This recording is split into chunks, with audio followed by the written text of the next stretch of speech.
అందరికీ నమస్కారం. నా పేరు రమ. ముందుగా మీ అందరికీ హ్యాపీ న్యూ ఇయర్.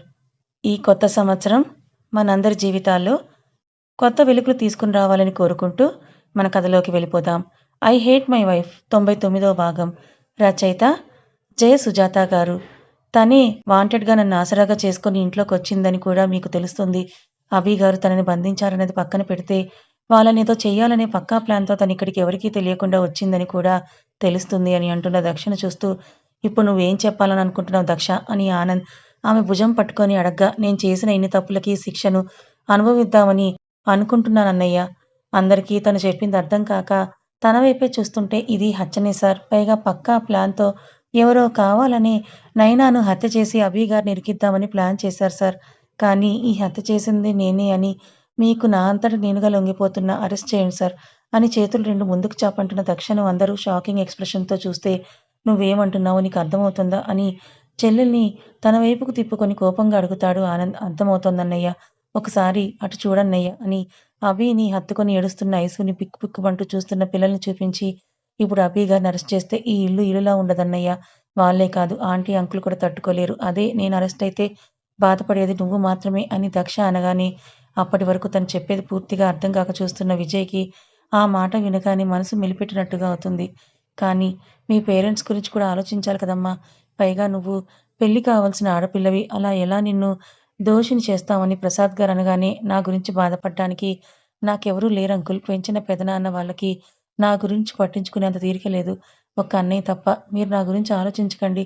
దీనికి నేను ఒప్పుకోను దక్ష. నన్ను సేవ్ చేయాలని ఒక ఆడపిల్లకి అన్యాయంగా శిక్ష పడడం నేను చూడలేను" అని అభి గట్టిగా అనగానే, "అలా అనుకుంటే మిస్ దక్ష, దానికి మీరు మీ లైఫ్‌ను సాక్రిఫైస్ చేయక్కర్లేదు. తనని బంధించిన ఫుటేజ్‌లో నేను, శివ, రంజిత్ కూడా ఉన్నాం.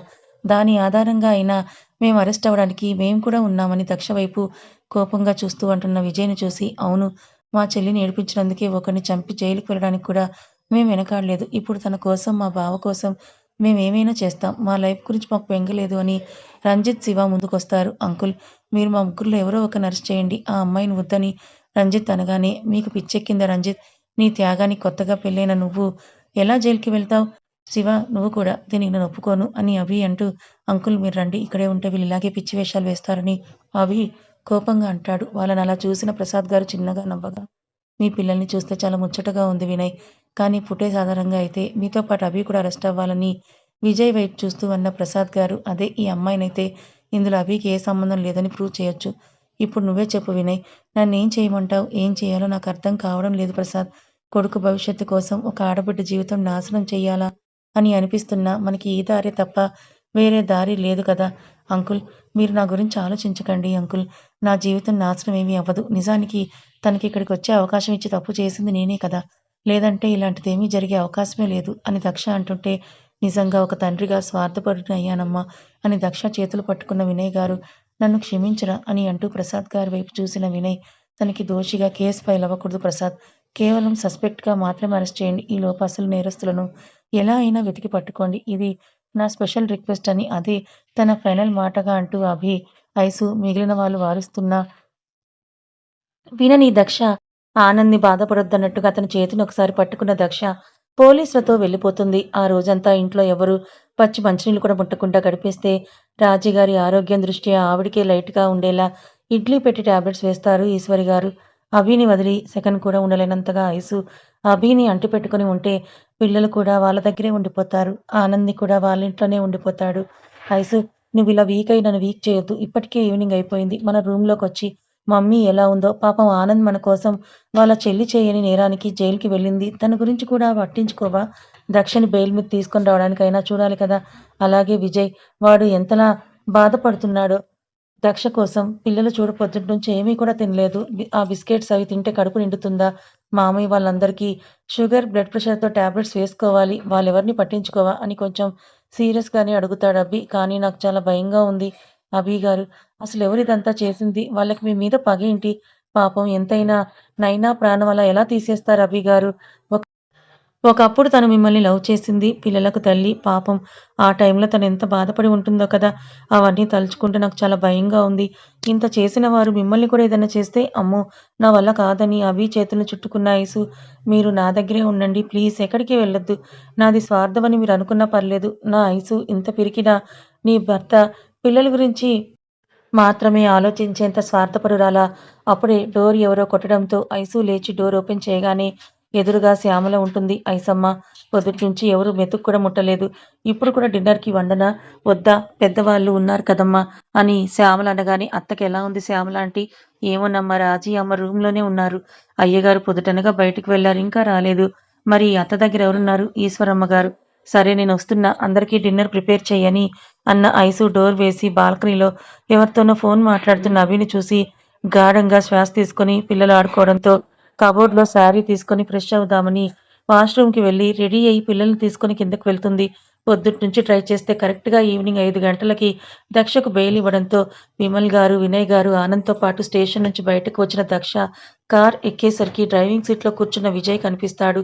దక్ష రాగానే విజయ్ కూడా ఆమె వైపు ఫ్రంట్ మిర్రర్ నుంచి చూస్తాడు. ఇదివరకట్లా విజయ్ చూపుల్లో దక్షకి తన మీద ఉన్న అసహ్యం కనిపించడం లేదు. అలా అని ప్రేమ కూడా కనిపించలేదు. కానీ ఏదో ఫీలింగ్ మాత్రం అతని ఫేస్‌లో కనిపించడంతో అతని చూపుల్లో ఆ భావానికి అర్థం వెతుక్కుంటూ ఉన్న తనకి అందరూ కారెక్కడంతో కార్ స్టార్ట్ చేస్తూ విజయ్‌నే ముందు చూపు తిప్పడంతో తన పక్కన కూర్చున్న ఆనంద్‌ని చూసి ఇంటికి వెళ్దామా అన్నయ్య అని అంటుంది దక్ష.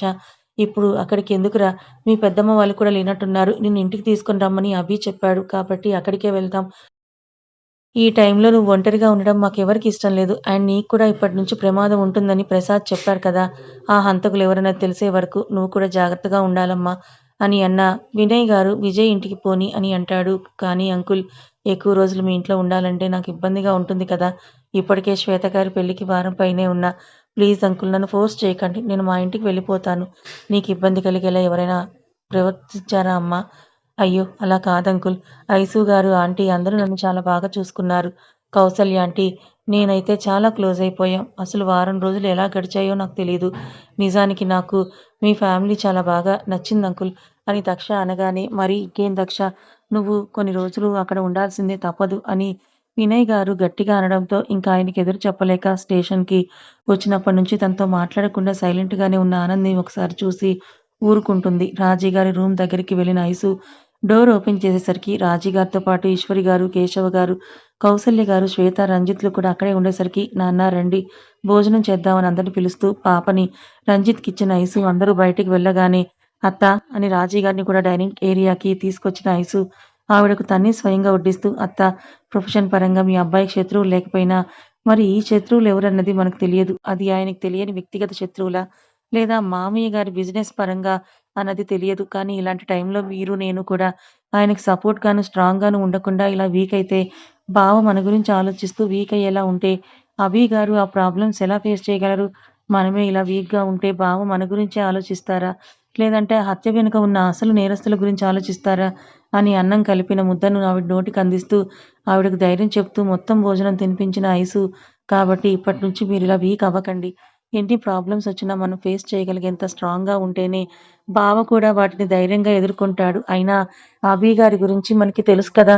బావ ఇలాంటి పనులు అస్సలు చేయరని, ఎటువంటి పరిస్థితుల్లో అయినా బ్యాలెన్స్‌గా ఉంటారు గానీ, ఒకరి ప్రాణం తీయరు అని నీకు బావ మీద నమ్మకం ఉంటే, మీరు చాలా స్ట్రాంగ్ అవ్వాలని ఐసు చెప్తున్న మాటలు విన్న అభి మాత్రమే కదా!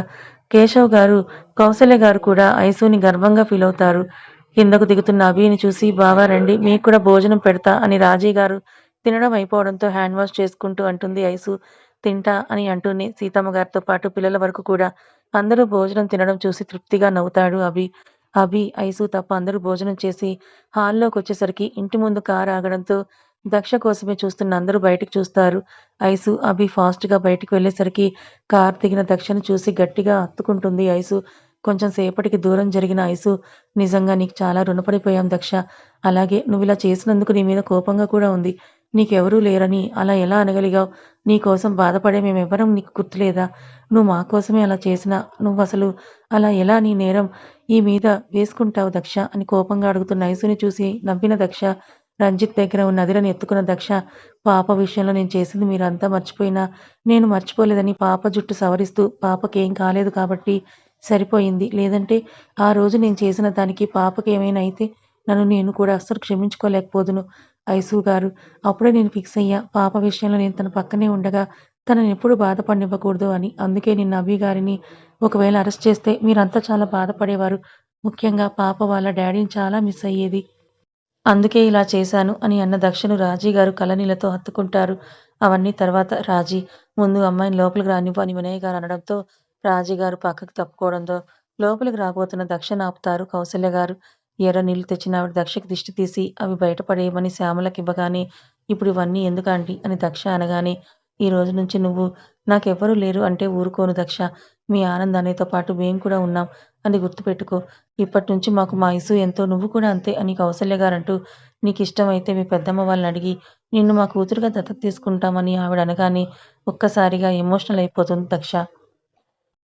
ఆనంద్ కూడా కౌసల్య గారి మాటలకు హ్యాపీగా ఫీలయితే మిగతా వాళ్ళంతా సంతోషపడతారు. కేశవ్ గారు దక్ష ముందు నిలబడి ఏడుస్తున్న దక్ష తలను ప్రేమగా నిమురుతూ నీకు మా కూతురుగా ఉండడం ఇష్టమే కదా అమ్మా అని ఆయన అనగానే చిన్నప్పటి నుంచి తండ్రి స్థానంలో వాళ్ళ పెదనాన్న ఉన్నా ఎప్పుడూ ఆయనలో తండ్రిని చూడని దక్ష ఇప్పుడు కేశవ్ గారిలో కనిపిస్తున్న తండ్రికి ఒక్కసారిగా ఆయన్ని హత్తుకొని ఆమెలో ఉన్న బాధనంతా కూడా పోయే వరకు వెక్కుతూ ఏడుస్తుంది. తల్లి తండ్రి పోయిన తనను తెచ్చుకున్న వాళ్ళ పెదనాన్న ఆడపిల్ల అని ఒంటరిగా వదిలేయకుండా నలుగురితో మాట పడకూడదు అని ఒకే ఒక కారణంతో కేవలం తన అమ్మానాన్న పరంగా వచ్చిన ఆస్తితో పెంచారే కానీ తన విషయంలో ఏనాడు ప్రేమగా మాట్లాడటం, తండ్రిలా ధైర్యం చెప్పడం, బాధలో ఉన్నప్పుడు హక్కును చేర్చుకొని ఓదార్చడం అలాంటివేవీ ఆయనలో చూడని దక్షకి ఇప్పుడు కేశవ్ గారు ప్రేమగా తల నిమరగానే తన తండ్రి గుర్తు రావడంతో అలా గుక్కపెట్టి ఏడుస్తుంది. చెల్లిని అలా చూడగానే ఆనంద్‌కి కూడా దుఃఖం పొంగుకొస్తుంది. తనని అలా చూసి అందరి కళ్ళల్లో తడి చేరగా ఆమెను అలా కొద్దిసేపు వదిలేసి ఆమె వెన్ను నిమురుతూ కేశవ్ గారు ఉండగా ఆమెనే కొద్దిసేపటికి తేరుకొని కేశవ్ గారికి దూరం జరిగి సారీ అంకుల్ కొంచెం ఎమోషనల్ అయ్యానని ఇబ్బందిగా అంటున్న తన చెంపలు నిమిరిన కేశవ్ గారు తండ్రికి ఎవరైనా సారీ చెప్తారా అని ఆయన నవ్వుతూ ఆమె కళ్ళు తుడుస్తాడు. రేయ్ ఇప్పటికే పొద్దుట్నుంచి ఎమోషనల్ సీన్స్ చూడలేకపోతున్నా అబ్బా! ఆ స్టేషన్‌లో ఉండి ఉండి ఆకలి కూడా వేస్తోంది అని అన్న విమల్ గారు నీకు ఆల్రెడీ ఐసు ఉంది కదరా! ఆడపిల్లలు లేని మేము తనని దత్తత తీసుకుంటామని విమల్ గారు అనగానే నో అని అంటూ ఒక్కసారే గట్టిగా అరుస్తారు అభి, ఐసు, శివ, రంజిత్, శ్వేత. ఏదో వినకూడని మాట ఆయన నోటి నుంచి విన్నట్టుగా. అక్కడ విజయ్ ఉండడు. దక్ష వాళ్ళని ఇంటి వద్ద డ్రాప్ చేయగానే వాళ్ళ ఇంటికి వెళ్ళిపోతాడు. వాళ్ళ అరుపులకి ఒక్కసారిగా ఉలిక్కిపడిన విమల్ గారు ఇప్పుడు నేనేమన్నానని అంతలా అరిచారు అని అంటూ వీపు చరుచుకుంటూ అడిగితే వాళ్ళని చూసి దక్షకి నవ్వు వస్తుంది. దక్ష చిన్నగా నవ్వడం చూసిన ఆనంద్ మనసు ప్రశాంతంగా మారితే అంకుల్ తనని మా అమ్మ నాన్నే దత్తత తీసుకోవాలి. తీసుకుంటారు కూడా. మీరు వద్దు అంతే. ఎందుకు ఏంటి అన్న వివరాలు తర్వాత చెప్తాను ప్లీజ్.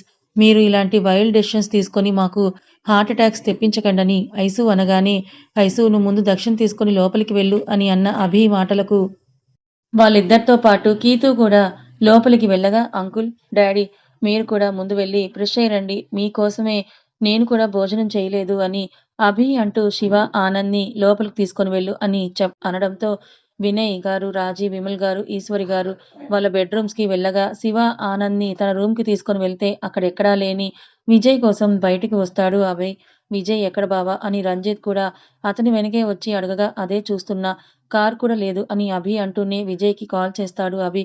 వాళ్ళ ఇంటి ముందు కారాపిన విజయ్ తనతో పాటు తెచ్చుకున్న విస్కీ బాటిల్‌ను లోపలికి తీసుకొని వెళ్లి ఇంట్లో ఎవరూ లేకపోవడంతో హాల్‌లోనే సోఫాలో కూర్చున్న విజయ్ వెనక్కి వాలి కళ్ళు మూసుకోగా నా గురించి బాధపడ్డానికి నాకంటూ ఎవరూ లేరంకుల్ అని అన్న దక్ష మాటలే చెవులో మారు మ్రోగుతుంటే తనకి యాక్సిడెంట్ అయినప్పుడు ఆమెను హర్ట్ చేసేలా మాట్లాడిన తన మాటలు గుర్తుకొచ్చి తన మీద తనకే అసహ్యం వేస్తోంది విజయ్‌కి. ఛ! ఎందుకలా మాట్లాడాను అని అనుకుంటూ కళ్ళ మీద చేతులు వేసుకొని ఉన్న విజయ్‌కి నువ్వు చేసిన తప్పుకి దేవుడు నీకు వేసిన శిక్ష అని అతను అనడం, తనని మాటలతో బాధపెట్టడం అన్నీ గుర్తొస్తుంటే ఆమె ఎంతగా బాధపడిందో అర్థమవుతూ ఉండగా మూసుకున్న కళ్ళ మీద వేసిన చేతుల్ని తీసిన విజయ్ తన ముందు ఉన్న బాటిల్‌ని ఎత్తి ఒక్క గుక్కలో బాటిల్ ఖాళీ చేస్తాడు. అసలు ఎప్పుడూ డ్రింక్ చేసే అలవాటు లేని విజయ్ అలా ఫుల్ బాటిల్ ఒక్కసారే తాగేయడంతో అది కూడా పొద్దుట్నుంచి ఏమీ తినకపోవడంతో ఫుల్‌గా ఎక్కిన కిక్‌తో సోఫాలో అలా పడి నిద్రపోతాడు. అప్పుడే అభి కాల్ చేయడం, స్పృహలో లేని విజయ్ లిఫ్ట్ చేయకపోవడం జరుగుతుంది. ఎన్నిసార్లు కాల్ చేసినా విజయ్ లిఫ్ట్ చేయకపోవడంతో అభికి కంగారు ఎక్కువవగా అసలే సిట్యుయేషన్ బాలేని టైంలో కనబడని శత్రువుల మధ్య ఎప్పుడు, ఎలా, ఎక్కడి నుంచి ఎలాంటి సమస్య ఎదురు అవుతుందో తెలియని పరిస్థితుల్లో ఉన్న అభికి ఇప్పుడు విజయ్ గురించి టెన్షన్ పెరుగుతుంది. "ఏమైంది బావ? విజయ్ కాల్ లిఫ్ట్ చేయడం లేదా?" "లేదు రంజిత్. నాకు కంగారుగా ఉంది. వాడు బాగానే ఉండుంటాడు కదా! నువ్వు కంగారు పడకు బావ. ఒకవేళ ఇంటికి గాని వెళ్ళాడేమో" అని రంజిత్ అనగా, నేను వెళ్లి చూస్తానని కారు దగ్గరికి వెళ్ళబోతున్న అభి చెయ్యి పట్టుకున్న రంజిత్, "నువ్వు వద్దు బావ. అసలే ఐసు నీ గురించి ఇప్పటికే కంగారు పడుతోంది. నేను వెళ్లి చూస్తా" అని రంజిత్‌ని అభి కార్ కీస్ తీసుకొని విజయ్ వాళ్ళ ఇంటికి స్టార్ట్ అవుతాడు. అభితో పాటు వినయ్ గారు, విమల్ గారు, ఆనంద్‌తో సహా అందరూ కూడా డిన్నర్ చేసేస్తారు. పొద్దుట్నుంచి పడిన టెన్షన్‌లకు, ఉరుకు పరుగులకు పెద్దవాళ్ళంతా డిన్నర్ చేయగానే వాళ్ళ రూమ్‌లకు వెళ్లి నిద్రపోతే విజయ్ కోసం కంగారు పడుతూ పిల్లల్ని పడుకోబెడుతూ అభి, రంజిత్ కాల్ కోసం వెయిట్ చేస్తాడు. ఇంకా డిన్నర్ చేయని దక్ష కోసం భోజనం ప్లేట్‌లో పెట్టుకొని ఐసు దక్ష రూమ్‌కి వెళ్తే తనతో పాటు వెళ్తారు శ్వేత, కీతు కూడా. ఆనంద్, శివ అంతకుముందు వాళ్ళు ఊర్లో లేనప్పుడు ఏం జరిగిందో తెలుసుకోవాలి అని అనుమానాస్పదంగా ఉన్నవి ఫైండ్ ఔట్ చేయడానికి నైనాను ఉంచిన రూమ్‌లో రికార్డయిన సీసీ ఫుటేజ్‌ని చెక్ చేస్తూ ఉంటారు. బెడ్ రెస్ట్‌కి ఆనుకొని ఏదో ఆలోచిస్తూ కూర్చున్న దక్ష దగ్గరికి వస్తారు ముగ్గురు. ఐసు అలా తన కోసం ఫుడ్ తీసుకొని రావడం చూసిన దక్ష, "అయ్యో! ఐసు గారు, మీరు నా కోసం ఫుడ్ ఎందుకు తేవడం? నేనే వచ్చేదాన్ని కదా" అని బెడ్ దిగి నిలబడిన దక్షను చూసి ఆమె భుజంపై చెయ్యి వేసిన ఐసు బెడ్‌పై ఆమెను కూర్చోబెడుతూ తనకెదురుగా కూర్చొని, "నువ్వు మరీ అంత రెస్పెక్ట్ ఇవ్వవలసిన అవసరం లేదు. పర్లేదు కూర్చో" అని అంటూ ప్లేట్‌లో రైస్ కలుపుతున్న ఐసు, "నువ్వు నాకు సిస్టర్‌వవుతావు. అర్థమైంది కదా! నేనే నీ మీద ఒక 5 మంత్స్ పెద్దేమో. సో, నేను నీకు అక్కనవుతాను. నువ్వు అని పిలిచినా ఓకే. లేదంటే వీళ్ళు పిలిచినట్టు ఐసు అని పిలిచినా ఓకే. అంతేగాని గారు, గీరు అంటూ నన్ను ఇబ్బంది పెట్టొద్దు. అసలే నాకు హాట్‌లో మిర్చి బజ్జీ తప్ప గారెలు, బూరెలు ఏమీ నచ్చవు" అని అలా కబుర్లు చెప్తూ ఆమెకు మొత్తం భోజనం కూడా తినిపించేస్తుంది ఐసు. కథ ఇంకా ఉంది. మొత్తానికి దక్ష కూడా వీళ్ళతో కలిసిపోయింది. కానీ విజయ్ పాపం తన ప్రేమని దక్షకి చెప్పలేకపోతున్నాడు. మరోపక్క నైనాని చంపిందెవరు? అభిని ఈ కేసులో ఇరికించాలని చూస్తుందెవరు? మరి అభి, నైనా హంతకులెవరో తెలుసుకోగలడా? ఐసు, అభిల జీవితంలో ఎలాంటి మలుపులు రాబోతున్నాయి తెలుసుకోవాలనుకుంటే ఛానల్‌ని ఫాలో అవ్వండి. కథ నచ్చితే లైక్ చేయండి. Thank you so much.